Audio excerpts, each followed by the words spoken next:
എല്ലാ വർഷവും പുതിയ ഐഫോണുകൾ ഇറങ്ങുമ്പോൾ വളരെ ഇൻക്രിമെൻ്റൽ ആയിട്ടുള്ള അപ്ഡേറ്റ് ആപ്പിൾ ബാറ്ററിയുടെ കാര്യത്തിൽ കൊണ്ടുവരാറുണ്ട്. വളരെ മിനിമൽ ആയിട്ടുള്ള ഒരു ചേഞ്ചാണ് ബാറ്ററി എംഎഎച്ചിൻ്റെ കാര്യത്തിൽ അല്ലെങ്കിൽ ബാറ്ററി സൈസിൻ്റെ കാര്യത്തിൽ ആപ്പിളിൻ്റെ എല്ലാ ഡിവൈസുകളും കൊണ്ടുവരാറുള്ളത്. അത് കാലാകാലങ്ങളായിട്ട് ആ ഒരു രീതിയിൽ തന്നെയാണ് പോകുന്നത്. ഈ ഒരു കാരണം ഉള്ളതുകൊണ്ട് നമ്മൾ സ്ഥിരം കേൾക്കുന്ന ഒരു പരാതിയാണ് നമ്മൾ എക്സ്പെക്ട് ചെയ്യുന്ന ഒരു ബാറ്ററി ലൈഫ് അല്ലെങ്കിൽ ബാറ്ററി ബാക്കപ്പ് നമ്മൾ ഉപയോഗിക്കുന്ന ഐഫോണിൽ നിന്ന് ലഭിക്കുന്നില്ല എന്നുള്ളത്. അപ്പോൾ നിങ്ങളുടെ ഡിവൈസിൽ ഉദ്ദേശിക്കുന്ന അത്ര ബാറ്ററി ബാക്കപ്പ് ലഭിക്കുന്നില്ല എന്നുണ്ടെങ്കിൽ അതിപ്പം ഏത് ഐഫോണും ആയിക്കോട്ടെ, അതിന് നിങ്ങളെ സഹായിക്കുന്ന കിടിലൻ അൾട്ടിമേറ്റ് സെറ്റിങ്സ് ആണ് ഞാൻ നിങ്ങളുമായിട്ട് ഷെയർ ചെയ്യുന്നത്. അതിൻ്റെ പുറകിലുള്ള റീസൺസും നമ്മൾ വളരെ വിശദമായിട്ട് എടുത്ത് കാര്യങ്ങൾ പറയുന്നുണ്ട്. So this is me Milan and welcome back. So iPhone എന്ന് മാത്രമല്ല, നിങ്ങൾ ഉപയോഗിക്കുന്ന ഏത് സ്മാർട്ട് ഫോൺ ആയിക്കോട്ടെ, ഇതിൻ്റെ ബാറ്ററി കൺസ്യൂം ചെയ്യുന്നതിൽ ഏറ്റവും കൂടുതൽ പങ്ക് വഹിക്കുന്ന 2-3 കാര്യങ്ങളുണ്ട്. അതിലൊന്നാണ് ഡിസ്പ്ലേ എന്ന് പറയുന്നത്. ഡിസ്പ്ലേ ബ്രൈറ്റ്നസ് അങ്ങോട്ടും ഇങ്ങോട്ടും നമ്മൾ അഡ്ജസ്റ്റ് ചെയ്യുന്നതനുസരിച്ച് ബാറ്ററിയിലും ആ ഒരു ചേഞ്ചസ് ഉണ്ടാകും. രണ്ടാമത്തതാണ് ക്യാമറ ഉപയോഗിച്ചിട്ടാണ് നമ്മൾ മിക്ക കാര്യങ്ങളും ഫോട്ടോ വീഡിയോഗ്രാഫി ഒക്കെ ചെയ്യുന്നവർക്കാണെങ്കിൽ അതില്ലാതെ പറ്റത്തില്ല. രണ്ടാമത് നമ്മൾ വീഡിയോ കോളിങ്ങിനൊക്കെ ഉപയോഗിക്കുന്ന ഒരു കാര്യമാണ്. മൂന്നാമതും ഏറ്റവും പ്രധാനപ്പെട്ടതും നമ്മൾ ഒട്ടും ചിന്തിക്കാത്തതും അല്ലെങ്കിൽ നമ്മൾ അതിനെപ്പറ്റി കൂടുതലായിട്ടുള്ള ഇമ്പോർട്ടൻസ് കൊടുക്കാത്ത ഒരു കാര്യമാണ്. എന്നാൽ ആദ്യം മെൻഷൻ ചെയ്ത 2 കാര്യങ്ങളെക്കാൾ കൂടുതൽ ബാറ്ററി കൺസ്യൂം ചെയ്യുന്ന ഏരിയയാണ് GPS, അതായത് ഗ്ലോബൽ പൊസിഷനിങ് സിസ്റ്റം. ലിറ്ററലി നമ്മൾ ഉപയോഗിക്കുന്ന എല്ലാ സ്മാർട്ട് ഫോൺസിലും GPS ഉണ്ട്. ഈ ഒരു GPS ആസ് എ കൺസ്യൂമർ നമ്മൾ ഏറ്റവും കൂടുതൽ ഉപയോഗിക്കുന്ന ഒരു യൂസ് കേസ് എന്ന് പറയുന്നത്, നമുക്കറിയാം, ഒരു സ്ഥലത്തേക്ക് പോകുമ്പോൾ നമ്മൾ ഇടുന്ന അല്ലെങ്കിൽ യൂസ് ചെയ്യുന്ന മാപ്പ്, അതിൻ്റെ ഡെസ്റ്റിനേഷനും ആ റൂട്ടും കാര്യങ്ങളൊക്കെ അറിയാൻ വേണ്ടി നമ്മൾ മാപ്പ് യൂസ് ചെയ്യും. ആ മാപ്പിൽ നമ്മളുടെ ലൊക്കേഷനും അതോടൊപ്പം നമ്മൾ പോകുന്ന ഡിസ്റ്റൻസും അതെല്ലാം കാൽക്കുലേറ്റ് ചെയ്യുന്നതും എല്ലാ കാര്യങ്ങളും ചെയ്യുന്നതും ഈ ഒരു GPS-ൻ്റെ സഹായത്തോടെയാണ്, അല്ലേ?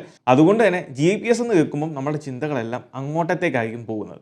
കാരണം നമ്മൾ മറ്റ് കാര്യങ്ങൾക്കൊന്നും അധികം GPS ഉപയോഗിക്കാറില്ല എന്നാണ് നമ്മൾ കരുതിയേക്കുന്നത്. പക്ഷെ അങ്ങനെയല്ല കാര്യങ്ങൾ. ലിറ്ററലി നമ്മുടെ സ്മാർട്ട് ഫോൺസിൽ ഉപയോഗിക്കുന്ന ഒരു 75% കാര്യങ്ങളും ഈ GPS-ൻ്റെ ഒരു സഹായം അവിടെ ലഭിക്കുന്നുണ്ട്. മിക്ക കാര്യത്തിലും GPS-ൻ്റെ ഇൻഫ്ലുവൻസ് അല്ലെങ്കിൽ ആ ഒരു ഇൻവോൾവ്മെൻറ്റ്സ് നമ്മുടെ ഡിവൈസിലുണ്ട്. ഫോർ എക്സാമ്പിൾ, നമ്മൾ ഫോണിലെ ഫോട്ടോ ലൈബ്രറി അല്ലെങ്കിൽ ഫോട്ടോസ് ഒന്നും എനിക്ക് ഒരു ആപ്പിലേക്ക് പോയി കഴിഞ്ഞാൽ നമ്മൾ സ്ഥിരം നോക്കുന്ന റീസെൻറ്റ് വാട്സാപ്പ് അങ്ങനെയുള്ള പല ആൽബംസും കാര്യങ്ങളുമാണ്. എന്നാൽ താഴത്തേക്ക് നിങ്ങൾ സ്ക്രോൾ ചെയ്ത് കഴിഞ്ഞാൽ പീപ്പിൾ ആൻഡ് പ്ലേസസ് എന്ന ഓപ്ഷൻ കാണാൻ സാധിക്കും. ഇതിൽ പ്ലേസസ് എന്ന ഓപ്ഷനിൽ ടാപ്പ് ചെയ്ത് കഴിഞ്ഞാൽ നമുക്ക് കാണാം നമ്മൾ എടുത്തേക്കുന്ന നമ്മുടെ മാപ്പാണ് ഇവിടെ കാണാൻ സാധിക്കുന്നത്. നമ്മൾ എൻ്റയർ മാപ്പ് നമുക്ക് അവിടെ കാണാൻ സാധിക്കും, വേൾഡ് മാപ്പ്. ഇതിൽ നമ്മൾ ഫോട്ടോസ് എടുത്തേക്കുന്ന സ്ഥലങ്ങൾ രാജ്യങ്ങളെ ബേസ് ചെയ്തിട്ട് ഫിൽട്ടർ ചെയ്യും, അതോടൊപ്പം സ്ഥലങ്ങളെ ബേസ് ചെയ്തിട്ടും ഫിൽട്രേഷൻ നടത്തിയേക്കുന്നത് കാണാൻ സാധിക്കും. ഇവിടെ നിങ്ങൾക്ക് കാണാം സ്ഥലങ്ങൾ എവിടെയൊക്കെ പോയപ്പോഴാണ് ഏതൊക്കെ ഫോട്ടോസാണ് ഞാൻ എടുത്തേക്കുന്നത് കാണാൻ സാധിക്കും. ഇതെങ്ങനെയാണ് സംഭവിക്കുന്നത്? ഇതിൻ്റെ പുറകിലും GPS തന്നെയാണ്. അതായത് നമ്മളെടുത്ത ലൊക്കേഷൻ ഫോട്ടോ ക്യാപ്ചർ ചെയ്യുന്ന സമയത്തുള്ള അതിൻ്റെ ആ ലൊക്കേഷൻ സേവ് ചെയ്യും. അതിൻ്റെ മെറ്റാ ഡാറ്റ ഉപയോഗിച്ചിട്ടാണ് ഇത് മനസ്സിലാക്കുന്നത് നമ്മൾ ഇന്ന ലൊക്കേഷൻസിൽ നമ്മൾ ഫോട്ടോസ് എടുത്തിട്ടുണ്ട്. ഇനി സെറ്റിങ്സിൻ്റെ ഡീറ്റെയിൽസിലേക്ക് പോകുന്നതിന് മുന്നേ നമ്മൾ ഈ സെറ്റിങ്സുകളൊക്കെ ഡിസേബിൾ ചെയ്യുമ്പം ചില ആളുകൾക്ക് ഒരു ബുദ്ധിമുട്ടുണ്ടാകും. ഇത്രയും ഫീച്ചേഴ്സൊക്കെ ഡിസേബിൾ ചെയ്യാൻ അല്ലെങ്കിൽ ഈ ഫീച്ചേഴ്സൊക്കെ ഒഴിവാക്കിയിട്ട് യൂസ് ചെയ്യാനാണെങ്കിൽ എന്തിനാണ് ലക്ഷങ്ങൾ മുടക്കി നമ്മൾ ഈ ഒരു ഫോൺ വാങ്ങുന്നത് എന്ന് തോന്നും, അല്ലെങ്കിൽ അങ്ങനെയൊക്കെ ചോദ്യങ്ങളുണ്ടാകും. സോ അവരോട് എനിക്ക് പറയാനുള്ളത്, ഈ ഞാൻ കാണിച്ചു തരുന്ന സെറ്റിങ്സ് ഓഫ് ചെയ്യുന്നതിലൂടെ നിങ്ങൾക്കൊരു നഷ്ടവും ഈ ഫോണിലൂടെ അല്ലെങ്കിൽ ഈ പറഞ്ഞ കാര്യങ്ങളും സംഭവിക്കാൻ പോകുന്നില്ല. നമുക്ക് അനാവശ്യമായിട്ടുള്ള കുറേ അധികം ഓപ്ഷൻസ് ഡിസേബിൾ ചെയ്യുന്നതിലൂടെ നമുക്ക് ബാറ്ററി സേവ് ചെയ്യാനാണ് സാധിക്കുന്നത്. അല്ലാതെ യാതൊരു ഫീച്ചേഴ്സും നിങ്ങൾക്ക് ഒഴിവാകുന്നില്ല അല്ലെങ്കിൽ നിങ്ങൾക്ക് നഷ്ടപ്പെടുന്നില്ല. നിങ്ങളുടെ ഫോൺ എങ്ങനെയാണോ നിങ്ങൾ യൂസ് ചെയ്യാൻ ഉദ്ദേശിക്കുന്നത് അതേ രീതിയിൽ തന്നെ നിങ്ങൾക്ക് യൂസ് ചെയ്യാൻ സാധിക്കും. സോ നമ്മൾ സെറ്റിങ്സ് ഓപ്പൺ ചെയ്യുക. അതിലേറ്റവും താഴത്തേക്ക് സ്ക്രോൾ ചെയ്യുമ്പം ബാറ്ററി എന്ന് പറയുന്ന ഓപ്ഷന് തൊട്ട് താഴെയായിട്ട് പ്രൈവസി ആൻഡ് സെക്യൂരിറ്റി എന്ന് പറയുന്ന ഓപ്ഷൻ കാണാം. അതിലേറ്റവും ടോപ്പിലാണ് ലൊക്കേഷൻ സർവീസ് എന്ന് പറഞ്ഞ ഈ ഒരു ഓപ്ഷൻ ഉള്ളത്. അതിൽ നിങ്ങൾ ടാപ്പ് ചെയ്യുക.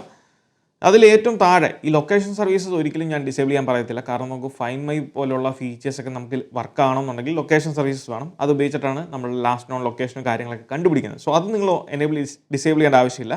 അതിന് പകരം താഴത്തേക്ക് പോകുമ്പോൾ കുറേ അധികം ആപ്സ് നമ്മൾ ഡിവൈസിൽ ഉപയോഗിക്കുന്ന third party first party apps ഒക്കെ കാണാൻ സാധിക്കും.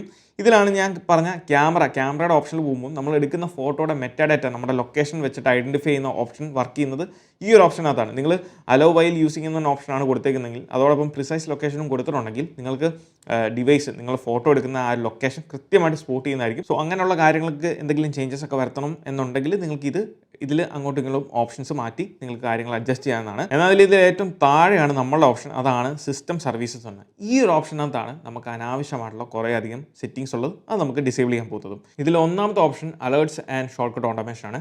ഇത് നമ്മളുടെ ഷോർട്ട് കട്ടുമായിട്ട് ബന്ധപ്പെട്ട, അതായത് നമ്മളിപ്പം ഒരു സ്പെസിഫിക് ലൊക്കേഷനിൽ എത്തുമ്പം ഒരാളെ കോൺടാക്ട് ചെയ്യുക അല്ലെങ്കിൽ മെസ്സേജ് അയക്കുക, അങ്ങനെയൊക്കെയുള്ള ഷോർട്ട് കട്ട്സുകൾ അല്ലെങ്കിൽ ഓട്ടോമേഷൻസ് നമുക്ക് ക്രിയേറ്റ് ചെയ്യുമ്പം അതിനുവേണ്ടി GPS ഉപയോഗിക്കുന്ന ഓപ്ഷനാണ് ഈ ഒരു ഓപ്ഷൻ. സോ അങ്ങനെ ഷോർട്ട് കട്ട്സ് ഒക്കെ നിങ്ങൾ ക്രിയേറ്റ് ചെയ്തിട്ടുണ്ടെങ്കിൽ മാത്രം നിങ്ങൾക്ക് ഇത് എനേബിൾ ചെയ്യാം, അല്ലാത്ത പക്ഷം നിങ്ങൾക്ക് ഇത് ഡിസേബിൾ ചെയ്യാവുന്നതാണ്. സോ അതിലൂടെ നമുക്ക് ആ ഒരു ഫംഗ്ഷനാലിറ്റി ഡിസേബിൾ ആവുന്നതായിരിക്കും. രണ്ടാമത് ആപ്പിൾ പേ മെർച്ചൻ്റ് ഐഡൻറ്റിഫയർ ആണ്. സോ ഈ ഒരു ഓപ്ഷൻ എന്തിനാണെന്ന് വെച്ചാൽ നമ്മൾ ഇന്ത്യയിൽ ആപ്പിൾ പേ ഒന്നാമത്തെ കാര്യമില്ല. ഇനി ആപ്പിൾ പേ യൂസ് ചെയ്യുന്ന രാജ്യങ്ങളിലാണ് നിങ്ങൾ ഈ വീഡിയോ കാണുന്നതെങ്കിൽ അവിടെ നമ്മൾ ആപ്പിൾ പേ അല്ല, ആക്ച്വലി ആപ്പിൾ കാർഡ്സ്, നിങ്ങൾ ആപ്പിൾ കാർഡ് യൂസ് ചെയ്യുന്നവരാണെങ്കിൽ മാത്രം നിങ്ങൾക്ക് ആ ഒരു ഏത് മെർച്ചൻ്റിനാണ് നിങ്ങൾ ആ പേയ്മെൻറ്റ് നടത്തിയത് എന്നുള്ളത്, അല്ലെങ്കിൽ ഏത് ഷോപ്പിനാണ് നടത്തിയത് എന്നുള്ള ഡീറ്റെയിൽസ് അറിയാൻ വേണ്ടി മാത്രമാണ് ഈ ഒരു മെർച്ചൻ്റ് ഐഡൻറ്റിഫയർ എന്ന ഈ ഓപ്ഷൻ എനേബിൾ ചെയ്തിരിക്കുന്നത്. സോ ആക്ച്വലി അതിൻ്റെ ആവശ്യമില്ല, എസ്പെഷ്യലി ഇന്ത്യയിൽ ഉള്ളവർക്ക് അതിൻ്റെ ഒരു ആവശ്യമേ ഇല്ല. മൂന്നാമത് സെൽ നെറ്റ്വർക്ക് സെർച്ച് എന്ന് പറയുന്ന ഓപ്ഷനാണ്. ഇത് കേൾക്കുമ്പോൾ നമ്മൾ വിചാരിക്കും സെൽ നെറ്റ്വർക്ക്, അതായത് നമ്മുടെ സിം ഐഡൻറ്റിഫൈ ചെയ്യാനുള്ള ഓപ്ഷനോ അങ്ങനെ എന്തെങ്കിലും ആയിരിക്കും എന്നുള്ളത്. ആക്ച്വലി ഇത് അങ്ങനെയല്ല, ഇത് എൻറ്റയർലി ഡിഫറെൻ്റ് ആണ്. ഇതിൻ്റെ പുറകിൽ മറ്റൊരു കാര്യമുണ്ട്. അതായത് നമ്മളിപ്പം സ്റ്റേറ്റ് വിട്ടു പോവുകയാണ്, ഇപ്പം നമ്മൾ ഇവിടുന്ന് തമിഴ്നാടോ അല്ല കർണാടക അല്ല മറ്റേതെങ്കിലും സംസ്ഥാനത്തേക്ക് പോയി കഴിഞ്ഞാൽ നമ്മൾ ആ സ്ഥലത്തെ നെറ്റ്വർക്കുമായിട്ട് കണക്റ്റ് ആയി കഴിയുമ്പം അവിടുത്തെ ഉള്ള ലോക്കൽ ആഡുകൾ അല്ലെങ്കിൽ അതുപോലുള്ള കാര്യങ്ങൾ നമ്മുടെ ഡിവൈസിൽ ഡിസ്പ്ലേ ചെയ്യാൻ വേണ്ടി ഉപയോഗിക്കുന്ന ഒരു സംഗതിയാണ്. ഈ ഒരു സംഗതി വെച്ചിട്ടാണ്, അതായത് ഇത് വെച്ചിട്ട് നമ്മുടെ ലൊക്കേഷൻ ഐഡൻറ്റിഫൈ ചെയ്യും, അല്ലെങ്കിൽ നമ്മുടെ ആ പൊസിഷൻ ഐഡൻറ്റിഫൈ ചെയ്യും. അവിടെ നിന്നായിരിക്കും അതിൻ്റെ ലോക്കലി ഉള്ള അല്ലെങ്കിൽ റീജിയണൽ വൈസ് ആയിട്ടുള്ള ആഡുകളൊക്കെ നമ്മളുടെ ഡിവൈസിൽ പിന്നീട് പ്ലേ ചെയ്യാൻ തുടങ്ങുന്നത്. സോ അതുകൊണ്ട് തന്നെ ഡെഫിനറ്റ്ലി നമുക്ക് ആ ഒരു ഓപ്ഷൻ ഡിസേബിൾ ചെയ്യാം. നാലാമത് കോമ്പസ് കാലിബ്രേഷൻ ആണ്. സോ കോമ്പസ് കാലിബ്രേഷൻ അത് ഡെഫിനറ്റ്ലി നമുക്ക് വേണ്ട ഒരു കാര്യമാണ്. നമുക്ക് നാവിഗേഷൻ്റെ സമയത്ത് അതോടൊപ്പം നമ്മുടെ ഡിവൈസിൽ ബിൽറ്റിൻ ആയിട്ടുള്ള ഒരു കോമ്പസ് ഉണ്ട്. നമ്മളിപ്പം കോമ്പസ് എന്ന് തന്നെ സെർച്ച് ചെയ്ത് കഴിഞ്ഞാൽ നമുക്ക് അവിടെ കാണാം നമ്മുടെ ബിൽറ്റിൻ കോമ്പസ്. ഇങ്ങനെയുള്ള കാര്യങ്ങളൊക്കെ നമുക്ക് കൃത്യമായിട്ട് ആക്യുറേറ്റ് ആയിട്ട് ലഭിക്കണം എന്നുണ്ടെങ്കിൽ നമുക്ക് ഈ ഒരു സെറ്റിങ്സ് അല്ലെങ്കിൽ ഓപ്ഷൻ ഉപയോഗിച്ചേ പറ്റത്തുള്ളൂ. സോ അതുകൊണ്ട് നമ്മളത് എനേബിൾ ചെയ്ത് വെക്കുക. അഞ്ചാമത്തത് ഡിവൈസ് മാനേജ്മെൻറ്റ്. സോ ഈ ഡിവൈസ് മാനേജ്മെൻറ്റ് എന്ന് പറയുന്നത് നമ്മൾ ഉപയോഗിക്കുന്ന ഐഫോൺ അല്ലെങ്കിൽ ഐപാഡൊക്കെ ഒരു യൂണിവേഴ്സിറ്റി അല്ലെങ്കിൽ കോളേജുമായിട്ട് കണക്റ്റഡ് ആയിട്ട് അല്ലെങ്കിൽ ഒരു IT ഫേമുമായിട്ട്, നമുക്കറിയാം IT അല്ലെങ്കിൽ അതുപോലുള്ള കമ്പനീസിൽ അവരുടെ എംപ്ലോയീസിന് അവർ മാക്കോ ഐഫോണോ ഐപാഡൊക്കെ കൊടുക്കും. സോ അതൊരു DMD അതായത് ഡിവൈസ് മാനേജ്മെൻറ്റ് ലോക്കിലായിരിക്കും. സോ അങ്ങനെയുള്ള ഡിവൈസുകൾ ഐഡൻറ്റിഫൈ ചെയ്യാൻ വേണ്ടി മാത്രമാണ് ഈ ഒരു ഡിവൈസ് മാനേജ്മെൻറ്റ് എന്ന ഓപ്ഷൻ ഇതിനകത്ത് ഇട്ടേക്കുന്നത്. അല്ലാതെ നമ്മുടെ നോർമൽ യൂസിന് അല്ലെങ്കിൽ നമ്മുടെ സ്വന്തമായിട്ടുള്ള ഫോണുകൾ ഉപയോഗിക്കുന്നതിന് ഈ ഡിവൈസ് മാനേജ്മെൻറ്റിൻ്റെ ആവശ്യമില്ല. സോ അതുകൊണ്ട് നിങ്ങൾക്കത് ഡിസേബിൾ ചെയ്ത് വെക്കാം. ആറാമത്തത് emergency call and SOS. So definitely ആ പേര് സൂചിപ്പിക്കുന്ന പോലെ അത്ര ഇമ്പോർട്ടൻ്റ് ആയിട്ടുള്ള കാര്യമാണ്. നമ്മളുടെ ഫസ്റ്റ് റെസ്പോണ്ടേഴ്സിന് നമുക്ക് എന്തെങ്കിലും ആക്സിഡൻറ്റ് പറ്റിക്കഴിഞ്ഞാൽ അവർക്ക് നമ്മളുടെ ലൊക്കേഷൻ, ആക്യുറേറ്റ് ലൊക്കേഷൻ അറിയണം എന്നുണ്ടെങ്കിൽ നമ്മളിത് എനേബിൾ ചെയ്ത് വെക്കണം. സോ അതുകൊണ്ട് അത് നിങ്ങൾ എനേബിൾ ചെയ്ത് തന്നെ വെക്കുക. ഏഴാമത്തത് ഫൈൻഡ് മൈ ഐഫോൺ എന്ന് പറഞ്ഞ ഓപ്ഷൻ. നമുക്ക് ഫൈൻഡ് മൈ ഫീച്ചർ വർക്ക് ചെയ്യണം എന്നുണ്ടെങ്കിൽ അതോടൊപ്പം നമ്മളുടെ ഡിവൈസുകൾ ഒന്നിൽ കൂടുതൽ മൾട്ടിപ്പിൾ ഐഫോണുകളൊക്കെ നിങ്ങൾക്കുണ്ടെങ്കിൽ ഈവൻ ദോ നെറ്റ് ഇല്ലെങ്കിലും നമുക്ക് device to device iCloud communication നടക്കുന്നതുകൊണ്ട് നമ്മളുടെ ഏതെങ്കിലും ഡിവൈസുകൾ അടുത്തുണ്ടെങ്കിൽ നമുക്ക് കമ്മ്യൂണിക്കേഷൻ നടത്തണം എന്നുണ്ടെങ്കിൽ ഈ ഒരു ഓപ്ഷൻ വേണം, അല്ലെങ്കിൽ ഈ ഒരു ഫീച്ചർ എനേബിൾ ചെയ്ത് വെച്ചേക്കണം. സോ ആ ഒരു ഫൈൻഡ് മൈ ഓപ്ഷൻ നിങ്ങൾ എനേബിൾ ചെയ്ത് വെക്കുക. അടുത്തത് ഹോം കിറ്റ് ആണ്. ഹോം കിറ്റ് എന്ന് പറഞ്ഞ option. So home kit accessories ഒക്കെ യൂസ് ചെയ്യുന്നവരാണ് നിങ്ങളെങ്കിൽ, ഫോർ എക്സാമ്പിൾ നമ്മളൊരു ലൈറ്റ്, ഹോം കിറ്റ് എനേബിൾഡ് ആയിട്ടുള്ള ലൈറ്റ് ഉപയോഗിച്ചിട്ടാണ് നമ്മുടെ കിച്ചൺ ലൈറ്റ് അല്ലെങ്കിൽ ഗരാജ് ലൈറ്റ് അല്ലെങ്കിൽ ഫ്രണ്ട് ഡോറിലെ ലൈറ്റൊക്കെ സെറ്റ് ചെയ്തേക്കുന്നത്. സോ അങ്ങനെയുള്ളവർക്ക് നിങ്ങൾ ഡിവൈസുമായിട്ട് ആ ലൊക്കേഷനിൽ എത്തുമ്പോൾ ഓട്ടോമാറ്റിക്കലി ഹോം കിറ്റ് മനസ്സിലാക്കാനും ഓട്ടോമാറ്റിക്കലി ആ ലൈറ്റ് എനേബിൾ ചെയ്യാനും സാധിക്കുന്ന ഒരു ഫീച്ചറാണിത്. സോ നിങ്ങൾ അങ്ങനെയുള്ള ഹോം കിറ്റ് ആക്സസറീസ് ഒന്നും യൂസ് ചെയ്യുന്നില്ലെങ്കിൽ ഡയറക്റ്റ്ലി നിങ്ങളത് ഓഫ് ചെയ്തേക്കുക. പിന്നെ ഉള്ളത് മോഷൻ കാലിബ്രേഷൻ ആൻഡ് ഡിസ്റ്റൻസ് എന്ന ഓപ്ഷനാണ്. ഫിറ്റ്നസ്സുമായിട്ട് ബന്ധപ്പെട്ട കാര്യങ്ങളൊക്കെ നിങ്ങൾ ഐഫോൺ ഉപയോഗിച്ച് ചെയ്യുന്നുണ്ടെങ്കിൽ, അതുപോലത്തെ ട്രാക്കിംഗ് ഒക്കെ നിങ്ങൾ ചെയ്യുന്നുണ്ടെങ്കിൽ മാത്രം നിങ്ങൾക്ക് എനേബിൾ ചെയ്യാൻ സാധിക്കുന്ന ഒരു ഓപ്ഷനാണ്. എസ്പെഷ്യലി നിങ്ങൾ ആപ്പിൾ വാച്ച് യൂസറാണ്, നിങ്ങൾക്ക് നിങ്ങളുടെ കാലറി ബേണിങ് അങ്ങനെയുള്ള കാര്യങ്ങളൊക്കെ ട്രാക്ക് ചെയ്യണമെന്നുണ്ടെങ്കിൽ മാത്രം നിങ്ങൾക്ക് ഈ ഒരു ഓപ്ഷൻ എനേബിൾ ചെയ്താൽ, അല്ലാത്ത പക്ഷം നിങ്ങൾക്കത് ഡിസേബിൾ ചെയ്ത് വെക്കാവുന്നതാണ്. പിന്നെയുള്ളത് നെറ്റ്വർക്ക് ആൻഡ് വയർലെസ്. ഞാൻ ഓൾറെഡി അത് ഡിസേബിൾ ചെയ്ത് വെച്ചേക്കുവാണ്. കാരണം നമ്മൾ ഈ ഒരു സെൽ നെറ്റ്വർക്ക് സെർച്ച് എന്ന് പറഞ്ഞ ഓപ്ഷൻ കണ്ട പോലെ അതേ സെയിം സംഭവം തന്നെ അവിടെ സെല്ലാൻ നെറ്റ്വർക്കിൻ്റെ കാര്യത്തിന് വേണ്ടിയാണ് ആ ഒരു ഓപ്ഷൻ ഉപയോഗിക്കുന്നതെങ്കിൽ ഇത് വൈഫൈ, അതായത് നമ്മളിപ്പം കേരളത്തിലല്ല മറ്റെവിടെയെങ്കിലും പോയി ഒരു വൈഫൈ ഉപയോഗിച്ചെങ്കിൽ അവിടുത്തെ ആ ഒരു വൈഫൈ വെച്ചിട്ടുള്ള ബാക്കിയുള്ള നമ്മുടെ ലോക്കൽ അല്ലെങ്കിൽ റീജിയണൽ ആയിട്ടുള്ള കാര്യങ്ങളൊക്കെ ലഭിക്കാൻ വേണ്ടി ഒരു ഓപ്ഷനാണ് ഈ ഒരു നെറ്റ്വർക്ക് ആൻഡ് വയർലെസ് എന്ന് പറയുന്ന ഓപ്ഷൻ. അല്ലാതെ നമ്മുടെ വൈഫൈ ആയിട്ടോ നെറ്റ്വർക്കുമായിട്ടോ യാതൊരു ബന്ധവുമില്ല. ഈ ഒരു ഓപ്ഷൻ നമ്മൾ ഡിസേബിൾ ചെയ്യുന്ന സമയത്ത് നമുക്ക് ഇങ്ങനെ കാണിക്കും, location four network and wireless, turning of location four network and wireless may affect Bluetooth, wifi, ultra wide band എന്നൊക്കെ പറഞ്ഞ് കാണിക്കും. പക്ഷേ നിങ്ങൾ കെയർ ചെയ്യേണ്ട ആവശ്യമില്ല, നിങ്ങൾക്ക് ടേൺ ഓഫ് ചെയ്യാം. കാരണം ഈ ഒരു ഓപ്ഷൻ ഓഫ് ചെയ്തിട്ടും ഞാൻ നമ്മുടെ ബ്ലൂടൂത്ത് ഉപയോഗിച്ച് അല്ലെങ്കിൽ നമ്മുടെ ഫൈൻഡ് മൈയിലുള്ള മറ്റ് ഡിവൈസുകൾ ആക്സസ് ചെയ്യാൻ നോക്കി, അതെല്ലാം പെർഫെക്റ്റ്ലി ഓൾറൈറ്റ് ആയിട്ട് വർക്ക് ചെയ്യുന്നുണ്ട്. സോ അതുകൊണ്ട് ഇതുമായിട്ട് യാതൊരു ബന്ധവുമില്ല.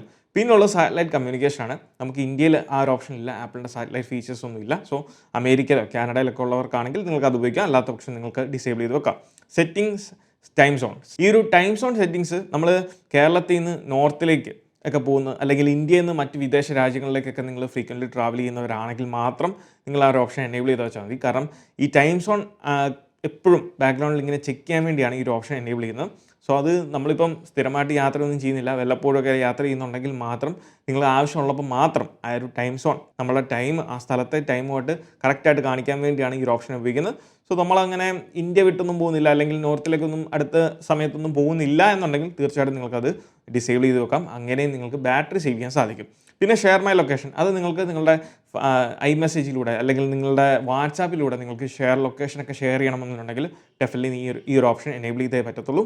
സോ അത് എനേബിൾ ചെയ്ത് വെക്കുക. സജഷൻ ആൻഡ് സെർച്ച്, ഇത് ആക്ച്വലി നമ്മളിപ്പം ആപ്പ് സ്റ്റോർ ഒക്കെ ഉപയോഗിക്കുന്ന സമയത്ത് നമുക്ക് കുറേ അധികം നോട്ടിഫിക്കേഷൻസ് അല്ലെങ്കിൽ നമുക്ക് കുറേയധികം ആഡുകൾ അല്ലെങ്കിൽ അങ്ങനെ സജഷൻസ് ഒക്കെ കാണിക്കും, ലൊക്കേഷൻ ബേസ് ചെയ്തിട്ടുള്ള സജഷൻസ്. അങ്ങനെയുള്ള സകല ഓപ്ഷൻസും അല്ലെങ്കിൽ സജഷൻസും നിങ്ങൾക്ക് ഇതിലൂടെ ഡിസേബിൾ ചെയ്യാൻ സാധിക്കുന്നതാണ്. സോ അത് നിങ്ങൾക്ക് ഡെഫിനറ്റ്ലി ഡിസേബിൾ ചെയ്ത് വെക്കുക. പിന്നെ സിസ്റ്റം കസ്റ്റമൈസേഷൻ ആണ്. ഈ കസ്റ്റമൈസേഷൻ എന്ന് പറയുന്ന വാക്കുകൊണ്ട് ഉദ്ദേശിക്കുന്നത് നമ്മുടെ ഡിവൈസിൻ്റെ എൻ്റർലി UI കസ്റ്റമൈസേഷനോ കാര്യങ്ങളൊന്നും അല്ല. സിസ്റ്റം കസ്റ്റമൈസേഷൻ എന്ന് പറയുന്നത് നമ്മളുടെ ഒപ്റ്റിമൈസ് ബാറ്ററി ചാർജിങ് എന്ന് പറഞ്ഞ ഓപ്ഷൻ നിങ്ങൾക്കറിയാം. അതൊക്കെ അതുപോലുള്ള കാര്യങ്ങൾ നമ്മളുടെ ലൊക്കേഷൻ ബേസ് ചെയ്തിട്ട് നമ്മുടെ ഡിവൈസിനുണ്ടാകുന്ന അല്ലെങ്കിൽ ഉണ്ടാകാൻ ചാൻസ് ഉള്ള കുറച്ച് സിസ്റ്റം സെറ്റിങ്സിൻ്റെ കാര്യങ്ങളെയൊക്കെ ഡിക്റ്റേറ്റ് ചെയ്യാൻ അല്ലെങ്കിൽ മനസ്സിലാക്കാൻ വേണ്ടിയാണ് ഈ സിസ്റ്റം കസ്റ്റമൈസേഷൻ എന്ന ഓപ്ഷൻ വെക്കുന്നത്.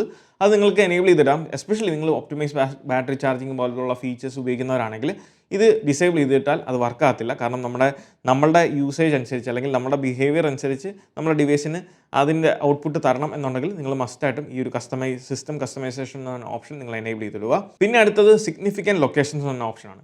ഈ ഒരു ഓപ്ഷൻ എന്തിനാണെന്ന് വെച്ചാൽ നമ്മുടെ ലൊക്കേഷൻ റിലേറ്റഡ് ആയിട്ടുള്ള പല ഇൻഫർമേഷൻസും, അതായത് നമ്മൾ എവിടെയാണോ കൂടുതൽ ഫ്രീക്വൻ്റ് ആയിട്ട് നമ്മൾ ചിലവിടുന്നത് നമ്മുടെ ഡിവൈസ് ട്രാക്ക് ചെയ്യും. അങ്ങനെയുള്ള കാര്യങ്ങളൊക്കെ മനസ്സിലാക്കാനും അതിനെ ചുറ്റിപ്പറ്റിയുള്ള കുറേ കാര്യങ്ങൾ നമ്മളെടുക്കുന്ന ഫോട്ടോസ്, കലണ്ടർ ഇവൻറ്റ്സ്, ഇതൊക്കെ അണ്ടർസ്റ്റാൻഡ് ചെയ്യാനും മനസ്സിലാക്കാൻ വേണ്ടി ഉപയോഗിക്കുന്ന ഒരു ഓപ്ഷനാണ്. സോ സിഗ്നിഫിക്കൻറ്റ് ലൊക്കേഷൻസ് നിങ്ങൾ മസ്റ്റായിട്ടും ഡിസേബിൾ ചെയ്തിടുക. അത് നിങ്ങൾ കംപ്ലീറ്റ്ലി ഒഴിവാക്കാം. ക്ലിയർ ഹിസ്റ്ററി എന്ന ഓപ്ഷനിൽ പോയാൽ നിങ്ങളുടെ കംപ്ലീറ്റ് ഹിസ്റ്ററിയും ക്ലിയർ ആകുന്നതായിരിക്കും.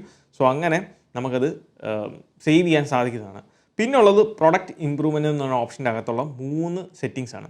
ഇതിൽ ഏറ്റവും ആദ്യത്തെ ഐഫോൺ അനാലിറ്റിക്സ് എന്ന് പറഞ്ഞാണ്. അതായത് നമ്മുടെ ലൊക്കേഷൻ ബേസ് ചെയ്തിട്ടുള്ള പല അനാലിറ്റിക്സും, അതായത് ആപ്പ് ക്രാഷ് ആകുന്നത്, ചിലപ്പം നമ്മൾ ഫോട്ടോ എടുക്കുന്ന സമയത്ത് ടെമ്പറേച്ചർ കൂടിയിട്ടുള്ള ഏതെങ്കിലും ഒരു കാര്യം കൊണ്ടാണ് നമ്മുടെ ഡിവൈസിന് എന്തെങ്കിലും അബ്നോർമലായിട്ടുള്ള എന്തെങ്കിലും കാര്യങ്ങളൊക്കെ ഫേസ് ചെയ്യേണ്ട വന്നാൽ അങ്ങനെയുള്ള കാര്യങ്ങളൊക്കെ മെഷർ ചെയ്ത് അല്ലെങ്കിൽ സേവ് ചെയ്ത് വെക്കുന്ന കാര്യങ്ങളാണ്. സോ അതിൻ്റെ ആവശ്യമില്ല. കാരണം ഈ സേവ് ചെയ്യുന്ന ഡാറ്റ എല്ലാം പിന്നീട് ആപ്പിളിലേക്ക് സെൻഡ് ചെയ്യും. സോ അങ്ങനെ നിങ്ങൾക്ക് സെൻഡ് ചെയ്യണം താല്പര്യം ഉണ്ടെങ്കിൽ മാത്രം അത് എനേബിൾ ചെയ്ത് വെക്കുക, അല്ലാത്ത പക്ഷം നിങ്ങൾക്കിത് ഡിസേബിൾ ചെയ്യാം. പിന്നീടുള്ളത് റൗട്ടിംഗ് ആൻഡ് ട്രാഫിക് ആണ്. നിങ്ങൾ ആപ്പിൾ മാപ്പ് ആണ് ഉപയോഗിക്കുന്നതെങ്കിൽ, ആപ്പിൾ മാപ്പ് സ്പെസിഫിക്കലി ഉപയോഗിക്കുകയാണെങ്കിൽ ഈ ഒരു ഓപ്ഷൻ കൊണ്ട് ഗുണമുള്ളൂ. കാരണം നമ്മൾ ആപ്പിൾ മാപ്പ് യൂസ് ചെയ്യുന്ന സമയത്ത് ഈ ഒരു ഓപ്ഷൻ എനേബിൾ ചെയ്തിട്ടുണ്ടെങ്കിൽ നിങ്ങളുടെ ഡിവൈസുകളുടെ ഇൻഫർമേഷൻ ബേസ് ചെയ്തിട്ട് ഇപ്പം ഒരു സ്ഥലത്തേക്ക് പോകുമ്പം എന്തെങ്കിലും ആക്സിഡൻറ്റോ അല്ലെങ്കിൽ മറ്റെന്തെങ്കിലും കാരണം കൊണ്ട് അവിടെ റോഡ് ബ്ലോക്ക് അല്ലെങ്കിൽ ട്രാഫിക് കൂടുകയാണെന്നുണ്ടെങ്കിൽ അങ്ങനെയുള്ള ഇൻഫർമേഷൻസ് ലഭിക്കാൻ വേണ്ടിയാണ് ഈ ഒരു റൗട്ടിംഗ് ആൻഡ് ട്രാഫിക് എന്ന ഓപ്ഷൻ എനേബിൾ ചെയ്യുന്നത്. ഫൈനലി ഉള്ളത് ഇംപ്രൂവ് മാപ്സ് എന്ന് പറഞ്ഞാൽ അതും മറ്റൊരു പ്രൊഡക്റ്റ് ഇംപ്രൂവ്മെൻറ്റിൻ്റെ ഭാഗമായിട്ടാണ്. ആപ്പിൾ മാപ്സിൻ്റെ ഇംപ്രൂവ്മെൻറ്റിന് കൂടുതൽ സഹായിക്കുന്ന ഇൻഫർമേഷൻസ് കൊടുക്കാനാണ്. അതും നിങ്ങൾക്ക് ഡിസേബിൾ ചെയ്യാം. നിങ്ങൾക്ക് ഷെയർ ചെയ്യണം എന്നുണ്ടെങ്കിൽ അത് എനേബിൾ ചെയ്താൽ മതി. അപ്പോൾ ഈ സിസ്റ്റം സർവീസ് സെറ്റിങ്സ് ആണ് നമ്മുടെ ഡിവൈസിലെ ബാറ്ററിനെ ഊറ്റിയെടുക്കുന്ന കുറേയധികം ഓപ്ഷൻസ്. നിങ്ങൾ ഈ ചേഞ്ചസ് നിങ്ങൾ ഏത് ഡിവൈസും iOS 17 മാത്രമല്ല 16 റൺ ചെയ്യുന്ന ഡിവൈസിലും നിങ്ങൾ ഈ ചേഞ്ചസ് വരുത്തിയാൽ തീർച്ചയായിട്ടും നിങ്ങൾക്ക് അതിനകത്ത് ബാറ്ററിയിൽ ഉണ്ടാകുന്ന ആ ഒരു സെറ്റിലായിട്ടുള്ള ചേഞ്ചസ് ആണെങ്കിലും നിങ്ങൾക്ക് മനസ്സിലാക്കാൻ സാധിക്കും, ബാറ്ററി ബാക്കപ്പിനകത്ത് ഉണ്ടാകുന്ന വ്യത്യാസങ്ങൾ. അപ്പോൾ ഈ ഒരു വീഡിയോ ഇതിലെ ഇൻഫർമേഷൻസ് നിങ്ങൾക്ക് ഇഷ്ടപ്പെട്ടെങ്കിൽ തീർച്ചയായിട്ടും പോയി നമ്മുടെ like button smash yours once again. This is me Milan. Catch you guys next video. Till then, peace.